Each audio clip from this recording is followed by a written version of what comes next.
Hi. Isa sa mga pinaka-common na reason bakit ang laptop ay mababa masyado yung kanyang lifespan kapag siya ay nag-overheat, ano? Meron niyang fan ang laptop na hinihigop niya yung heat, nilalabas niya doon sa grill, sa gilid. Normally dito sa left side yan or sa right side or sa likod. Ang itsura ng grill na yan, ganito, parang ganito. Okay, makikita mo yan siya, may mga parang brush color na parang ganon-ganon. So, ang kadalasan na reason is pag lumalabas na yung hangin doon, no, hihigupin niya, paglabas dyan, through time, nababara yan siya ng alikabok. Pag nababara yan ng alikabok, hindi na makakalabas yung hot air. So, ang mangyari, yung hot air, maghahanap yun siya malalabasan dyan sa loob, iinitin niya yung part dyan. Hindi siya makakalabas eh. So, ang mangyari, minsan yung fan mo, nagma-malfunction, nag-overheat yung fan, hindi na siya gumagana. So, wala na siyang exhaust, walang ventilation. Pag mainit yung parts mo sa loob, nasisira yung laptop. Okay? Ayun, napakadali ng solusyon yan. Do it yourself lang. Bili ka ng all-purpose air duster. Ganito. Sa CDR King, 100 pesos lang. Okay?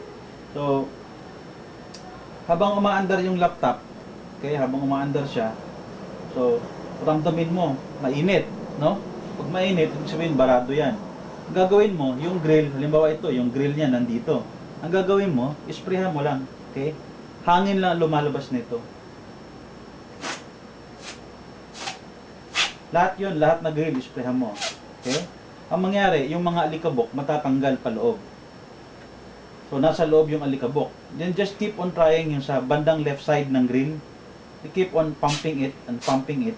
Ramdamin mo na hindi masyadong malamig to kasi kapag lumalamig na masyado itong ibig sabihin, may liquid na yan na konti na lalabas. So, just like 10 blast, 10 burst. And then, magpahinga ka na naman ng 30 seconds and then burst na naman. So, hanggang sa malinis yung grill mo. So, lahat yan. Ang gagawin mo, parang ganito, pak, bombahan mo ng ganon. Hanggang malinis yan, mawala yung bara. Mararamdaman mo, umaandar na siya.